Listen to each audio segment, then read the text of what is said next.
আসসালামু আলাইকুম ওরহমতুল্লাহি ওয়া বারাকাতুহু। আলহামদুলিল্লাহি রাব্বিল আলামিন ওয়াসসালাতু ওয়াসসালামু আলা সাইয়্যিদিল মুরসালিন ওয়া আলা আলিহি ওয়া আসহাবিহি আজমাইন।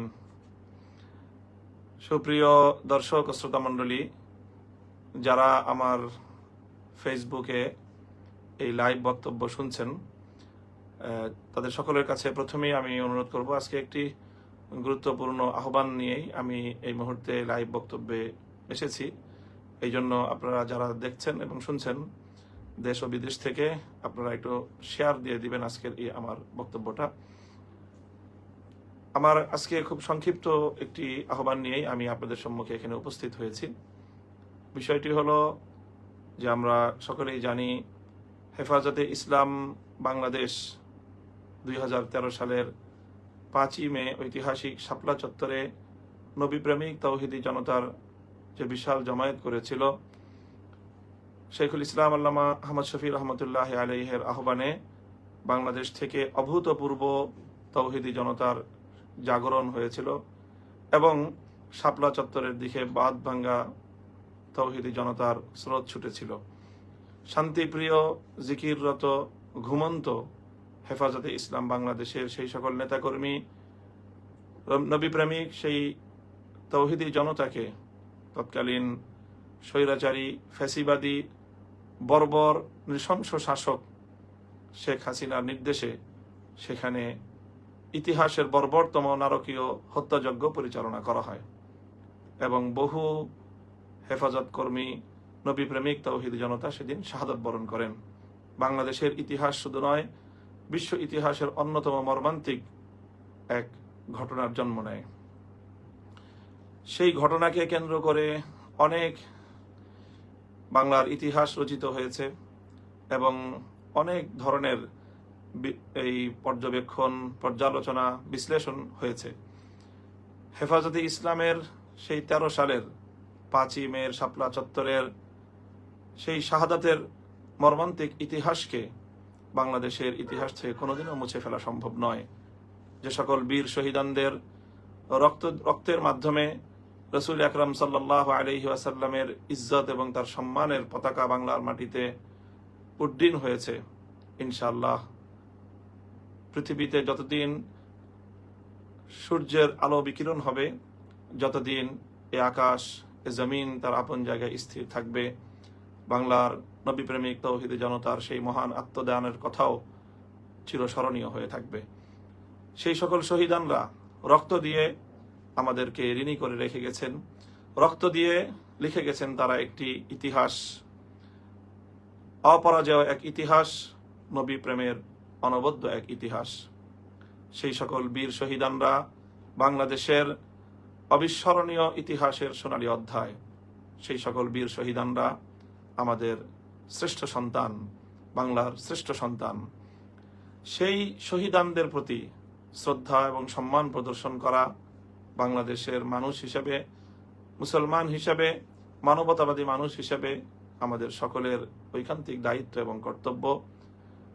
বাংলাদেশের সাম্প্রতিক সময়ে জুলাই এবং আগস্ট বিপ্লবের মাধ্যমে স্বৈরাচারী শেখ হাসিনার পতন ঘটার পর অনেক বিষয় নতুন করে উন্মোচিত হচ্ছে।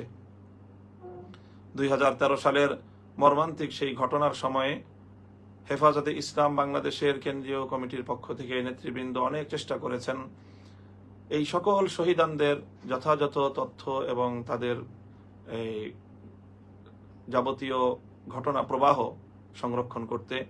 কিন্তু আমরা জানি সেই সময়ে প্রতিটি শহীদ পরিবারও তৎকালীন সময়ের প্রশাসন এবং অত্যাচারী শাসকের খড়গের ভয়ে তারা তটস্থ ছিলেন।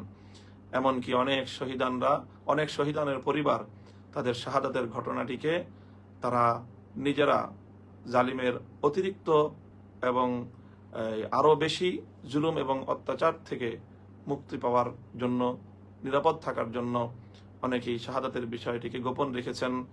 যে কোনোভাবেই সেই ইতিহাস এখনো পর্যন্ত সম্পূর্ণরূপে উন্মোচিত হয়নি।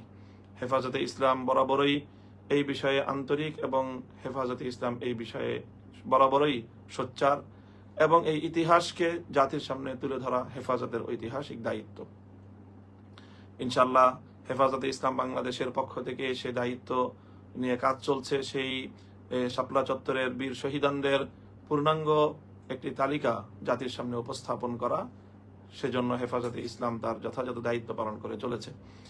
এই মুহূর্তে আজকের আমার যে আহ্বানী বক্তব্যটি আমি আপনাদের সামনে দিচ্ছি সেটি হলো যে আমরা হেফাজতে ইসলামের সেই সকল বীর শহীদানদের, শাহাদাত প্রাপ্ত সেই আমাদের সোনার সন্তানদের, যাদেরকে আমরা হারিয়েছি, তাদেরকে না পেলেও অন্তত তাদের পরিবার পরিজনের প্রতি আমরা একটি সম্মাননা প্রদর্শন করতে চাই। সেজন্য হেফাজতে ইসলাম বাংলাদেশ ঢাকা মহানগরের পক্ষ থেকে আগামী 25শে মার্চ 24শে রমজান হেফাজত শহীদ পরিবারদের সম্মানার্থে একটি ইফতার মাহফিলের আয়োজন করা হয়েছে হেফাজতে ইসলাম ঢাকা মহানগরের পক্ষ থেকে। তো আমরা চেষ্টা করেছি হেফাজতের বীর শহীদানদের পরিবারদের সাথে যোগাযোগ করতে, তাদের দ্বারে দ্বারে পৌঁছানোর জন্য আমাদের নেতাকর্মীরা চেষ্টা করেছেন এবং অনেকের কাছে ইতিমধ্যে দাওয়াত পৌঁছে দেওয়া হয়েছে। কিন্তু যেহেতু এমনও অনেক শহীদান থেকে থাকতে পারেন যাদের তথ্য এখনো পর্যন্ত আমাদের হস্তগত হয়নি, এই জন্য আজকের এই বক্তব্যের মাধ্যমে আমি সারা বাংলাদেশের সকল ধর্মপ্রাণ মুসলমানদেরকে আহ্বান করব যে আপনাদের কারো কাছে যদি হেফাজতে ইসলামের 2013 সালের শাপলা চত্বরের ঘটনার আগ পরে শাহাদাত বরণকারী কোনো বীর শহীদের পরিচয় জানা থাকে, তাহলে অবশ্যই আপনারা আমাদের সঙ্গে যোগাযোগ করবেন। আমি এই লাইভ বক্তব্যের সঙ্গে আমি 2টি ফোন নম্বর যুক্ত করে দেব, সেই ফোন নম্বরগুলোতে আপনারা আমাদেরকে তথ্য দিতে পারেন, অথবা হেফাজতে ইসলাম বাংলাদেশের যে কোনো জেলা অথবা কেন্দ্রীয় দায়িত্বশীলের মাধ্যমেও আমাদের কাছে আপনারা তথ্যগুলো প্রেরণ করতে পারেন। তাহলে আমরাও তাদেরকে আগামী পরশুদিন 25শে মার্চের আয়োজিতব্য এই সম্মাননার ইফতার মাহফিলে আমরা তাদেরকেও দাওয়াত দিয়ে এখানে উপস্থিত করার চেষ্টা করব।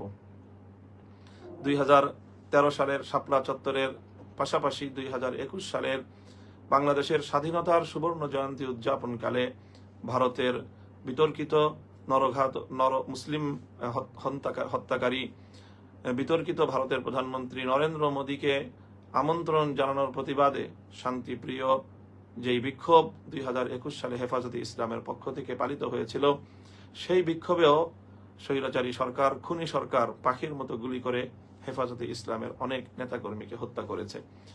20 জনের উপরে হেফাজতের নেতাকর্মী তখন শাহাদাত বরণ করে হাটহাজারী এবং বিশেষ করে ব্রাহ্মণবাড়িয়াতে।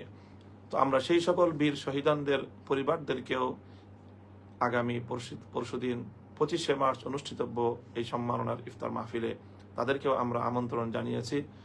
সেই বিষয়েও যদি কারো কাছে অতিরিক্ত কোনো তথ্য বা সংবাদ থেকে থাকে, আমি হেফাজতে ইসলাম বাংলাদেশের স্থানীয় যে কোনো দায়িত্বশীলের মাধ্যমে কেন্দ্রীয় সংগঠনের কাছে সেই তথ্য পাঠানোর জন্য সকলের কাছে বিনীত অনুরোধ করছি এবং আহ্বান জানাচ্ছি।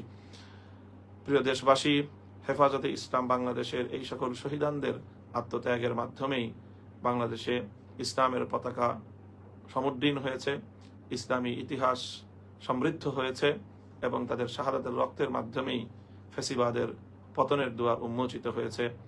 আমাদের সকল শহীদানদের প্রতি আমাদের বিনম্র শ্রদ্ধা, ভালোবাসা এবং তাদের রেখে যাওয়া আদর্শের প্রতি আমাদের অবিচল আস্থা এবং অনুসরণের দৃঢ় প্রতিজ্ঞা আমরা ব্যক্ত করছি।